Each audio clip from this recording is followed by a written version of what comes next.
already getting to be too tall a task for even Nepal. But definitely, I think this is part of the experience and the situation for Cricket Scotland as well, that when they do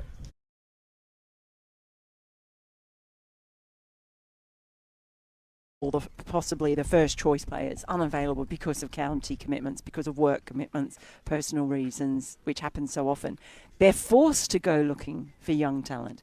And I think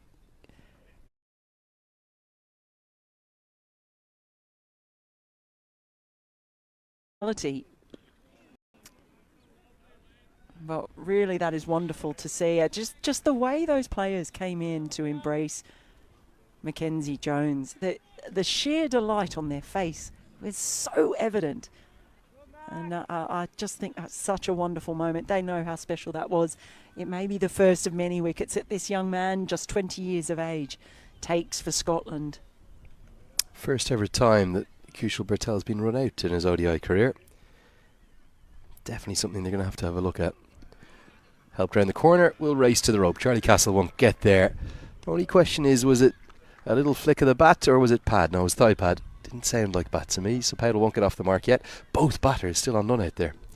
That's one thing that Jones has done a couple of times where he's erred. It's been down that leg side. He's bowled a couple of wides down there, and then a couple of times it's flicked the pads and gone for runs. So it's just been the little area where he's leaked a few.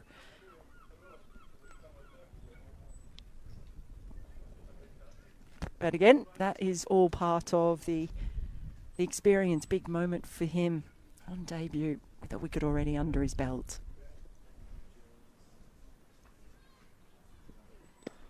Driven through the covers, that will get Rohit Powell off the mark. And it's going to go up towards that big throng of Nepal fans out there. Safian Sharif will keep it to 3. A better throw might have been interesting, but Powell's very quick. And he'll get off the mark with a brace. It's 34 for 2. I went for a little walk out around to experience the atmosphere. Wonderful atmosphere here today. The Nepal fans have all brought their flags, their music, their smiles, their love of cricket. And that's really added to the whole experience here at Fort Hill today.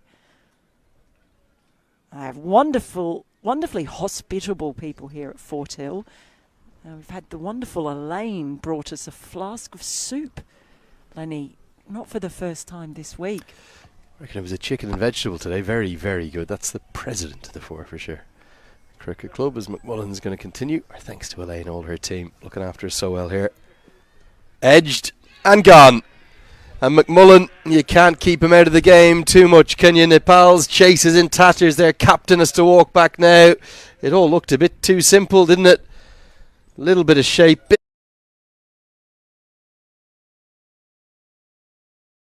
And an easy catch to second slip. Yeah, nice thick edge. And there was no mistake that time. A catch taken. And it really is all trouble now for Nepal as we see Powell go for 3. They're in all sorts. Munzi making up for the earlier drop. Takes this one cleanly. Big trouble for Nepal. They've again got 2 batters on, none in the middle as Powell has to walk off. He'll be very disappointed. Dismissed early for 3. It was a bit of a nothing shot. That's what McMullen does so well. He bowls to that 7-2 field, gets that little bit of shape away from the right-handers, and now enter the Iceman. Here comes Arif Sheikh, fresh from a player of the match performance 4 days ago. Came against the Netherlands, played very nicely. He was given a life though, remember. He was put down on 25, went on to make 78. You just look at the approach here for Nepal. It was clear that Bertel was sent out to attack. Ever since that run out, it's just been almost a chain effect, a domino effect. And none of it happening positively For all of Scotland's defeats in this Cricket World Cup League 2, they've taken a few. They've taken quite a few losses. When they win, they've tended to give some sides some thumpings. Well, and that's why their net run rate, I'm sure it would still be the best in the whole league. It was on exactly 1 before their last game. And that's the reason why. When they win big. Yeah, they have lost 6 games, but they've won 10, and a lot of those wins have been big wins, like that one where they scored 380 against the Netherlands last month. It's going to be another period of consolidation needed for Nepal. Arif Sheikh, whatever the situation is, he's a good man to have at the crease, but you do just worry about that required run rate and the wicket column. You'll never rule out something changing. Gulshan Jar, Dipender Singh Ari coming in and playing an extraordinary knock, but Nepal are right up against it already. You lose 3 in the power play, you lose most of your games. You lose 3 in the power play, chasing 320 odd. Good luck. Good night, Irene. Well, and we're still only halfway through the 8th over. So they could well end up losing 4. It's 3 gone well inside the power play. This is a great over from McMullen. A little bit too much movement this time. It'll be a wide. Just the glove from Matthew Cross.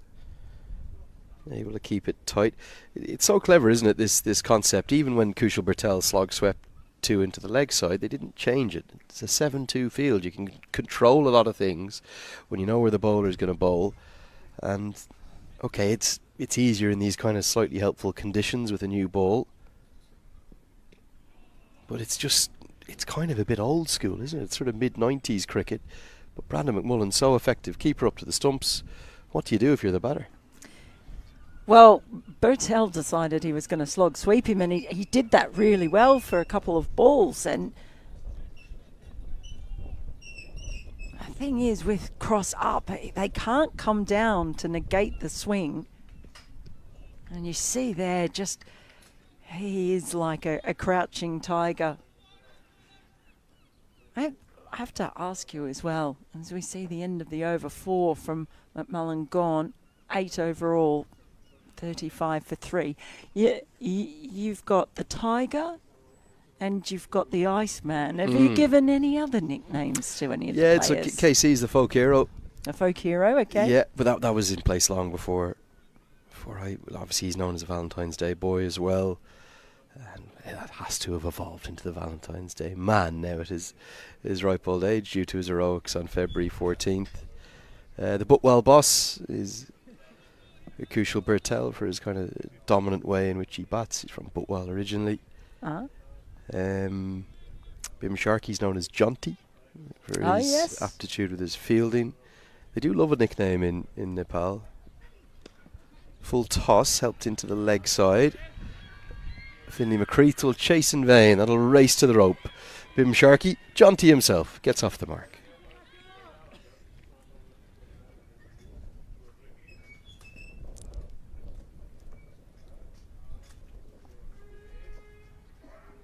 So as we've seen with a couple of the other young bowlers, just every now and again, he just gets his length wrong. He's over-pitched a couple. A few others have gone down the leg side, but this is an important learning experience for the young man. Ready with the wicket. Oh. We're just stuck it into the lunacy of the modern world with AI. I've never heard this before, so we.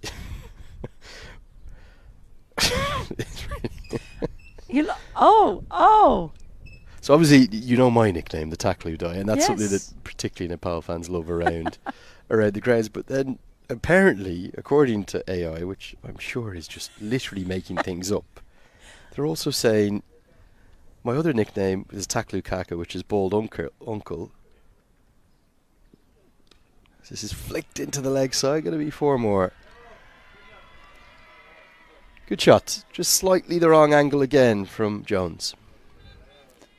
Yeah, just a couple of times he's strayed onto the leg side. There have been a couple of wides.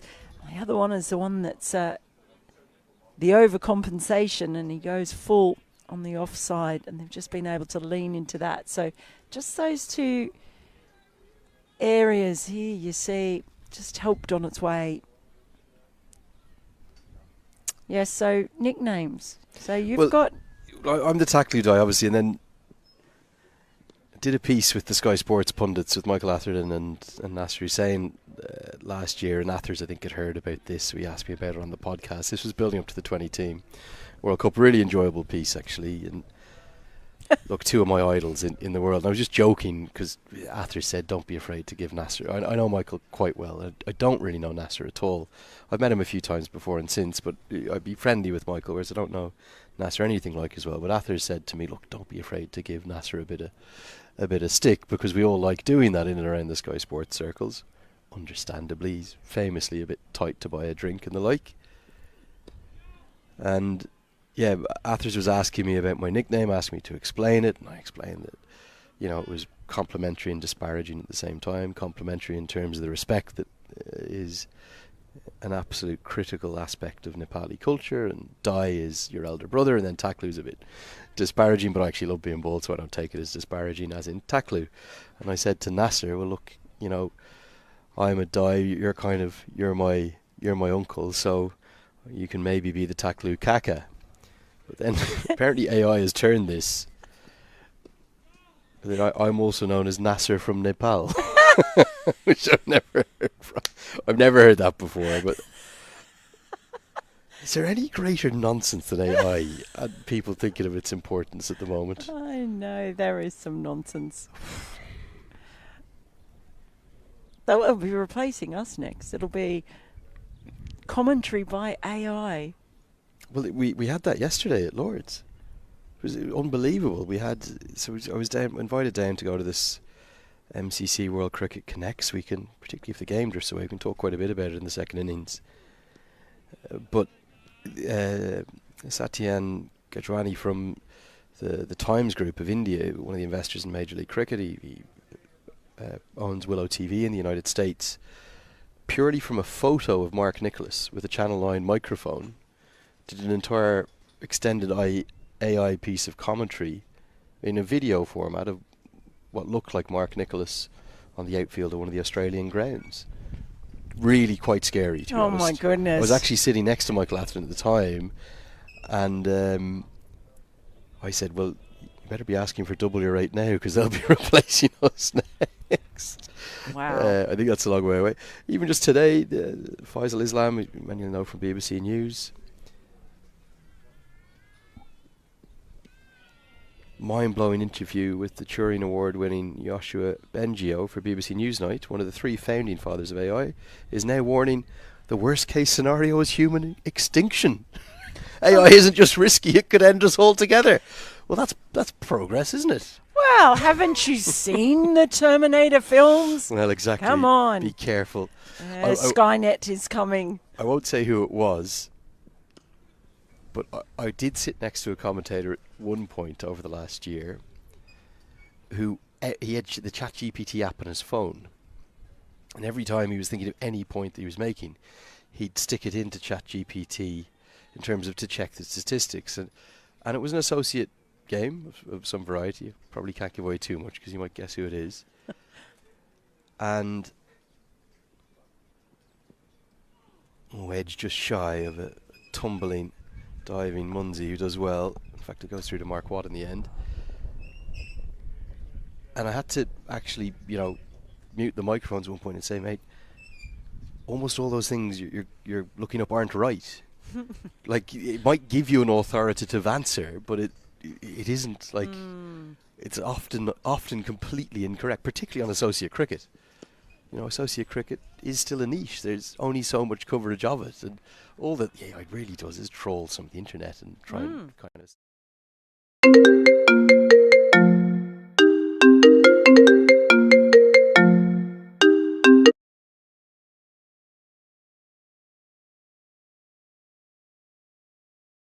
Artificially intelligenced answers to it. Go back to Stats Guru. Yeah, exactly. Good drive, but a hand from McMullen is going to save 3 runs. I think that would have raced to the rope as Arif Sheikh will take 10 balls to get off the mark. Yes, already that run rate required is climbing.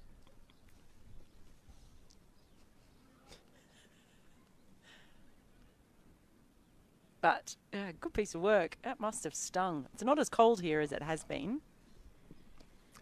Hacked into the leg side, not the right line from McMullen, but he'll get away with it because there's just one man in the deep. Gets us to the end of the power play. Definitely belongs to Scotland, but Nepal, well, they'll never give up, and you just never know with the cardiac kids. It's 46 for 3.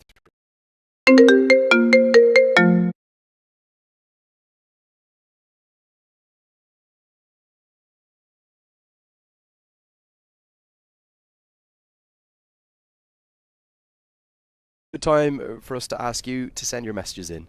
Keep us company over the direct messages. It's easiest to get them on Twitter, even if you don't want to be in that platform. You can do Instagram too, @CricketBadge. For me, tell us where you're watching from as well. We'd love to hear what part of the world you're in. Love to give some shout outs to you, whatever corner of the cricketing world or beyond that you're in, and hope you're enjoying the action live and free here on ICC TV. I've got Mel Farrell, she's at Melinda Farrell too, so use that hashtag or send us any questions that you have. We might talk a little bit more about the structure of this competition in these middle overs as we're into power play 2 now. Charlie Castle will come into the attack from the nursery end of the ground. The big question is, how much longer is Brandon McMullen going to go today? He's bowled 5. Will they get a few more out of him? Oh, I think they'll definitely get a few more out of him. Maybe come back for a later spell. Good start from Charlie Castle. He's had a topsy-turvy start to his international career. You couldn't go up from where he started, could you? But sadly, from him with a few injuries and a few other challenges, he's been a little bit down. I think he might have only bowled the 1 over in that Australia series, did he? But he got taken apart against his native homeland, where he originally came from. He had a few good moments down in Zimbabwe, but he was a bit mixed in the Netherlands. Had one good spell, particularly good spell at the VRA. But he's just got to kind of find his way in international cricket, doesn't he? Yeah, and he's still very much finding that. Maybe it might be a case of coming back to the scene of the crime, as it were, where he made his debut, record-breaking debut. That might just also bring back the best of Charlie Castle. He couldn't believe it that day. We couldn't believe that just wickets kept falling. They were tumbling all over the place.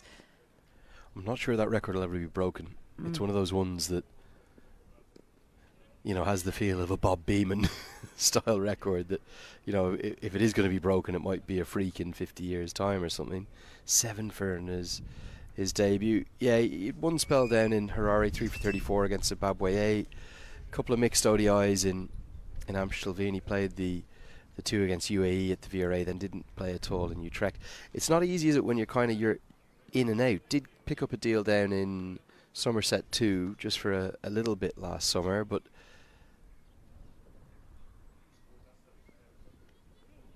that Australia game was a pretty chasing experience for many of the Scottish attack. Travis Head and a few others just tore them apart. He only actually bowled 1 over in that game, 1 over, none for 19. Jack Jarvis only bowled 10 balls. He went for 45.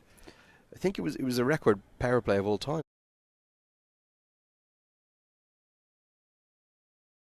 And it was Australia in full flow. Now that's going to be a bit chastening for anyone, really. One who got on top of Travis Head was Brad Curry. Edged for 4.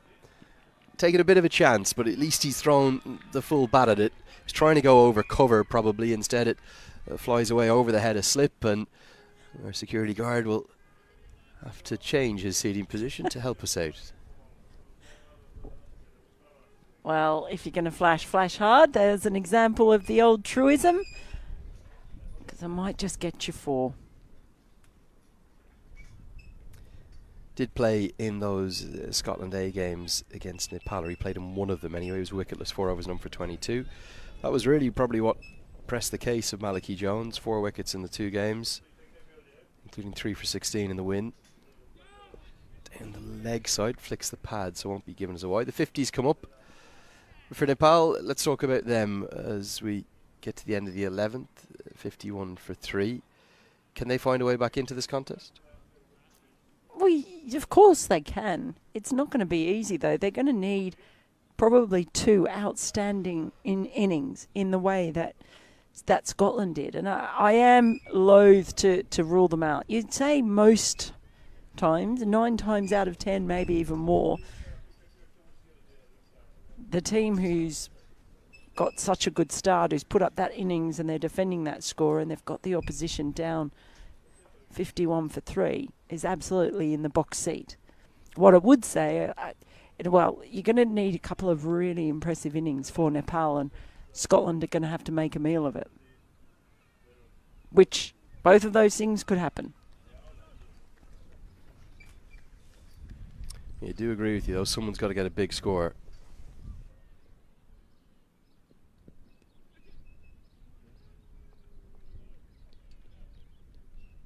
I think I just said Malachi Jones, didn't I? Who was the 17-year-old who played for Bermuda. I've had a long 3 days, Mel. Yeah. There's Mackenzie Jones. There's not even a hint of criticism. I was just wondering, it seemed like a name out of the blue. Yeah, Malachi Jones is the young 17-year-old who, well, for those who remember the Dwayne Leverock catch, that was the man who bowled it. Gone deep into the grey matter there. You have. The barely active grey matter. And what you've done in the last couple of days, and I'm interested to hear more about this, the Cricket Connects, and what might be able to be done for the game, because you basically left here yesterday and had to head down to Edinburgh Airport, jump on a plane, and you were back at about midnight last night. Yeah, well, look, firstly, a huge honour to be invited down. Asked really to go down, I think primarily to speak on behalf of the associate game and the developing game around the world. It's an amazing place. Firstly, Lords, there's no doubt about that. It's Lords is the home of cricket for a reason, and yeah, the MCC put on this conference for the 2nd year now. That's driven flowingly through the covers. Gorgeous stroke from Arif Sheikh. He loves that Iceman nickname. He told us that, didn't he, last week? And whatever the situation, when he comes to the crease, he'll always give his best. Yeah, that one is just over-pitched slightly, and he wasn't going to miss out on that. It's a lovely drive. And just keeping Nepal interested. A little bit more of an expensive over so far from McMullen. It does get easier as the day goes on, remember. That's the other thing to consider. Just one final point on, I don't know if our camera guys can show number 59.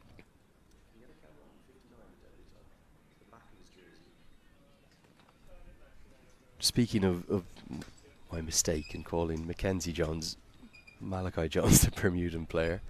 Malachi Jones is about 5'9", by the way. He looks a bit different in height to Mackenzie Jones.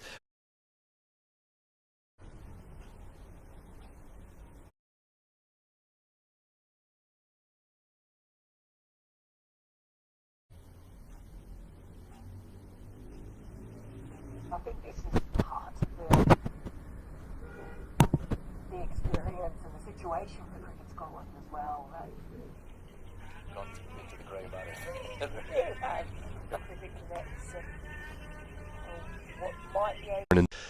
But I want to thank you for your time. Jersey.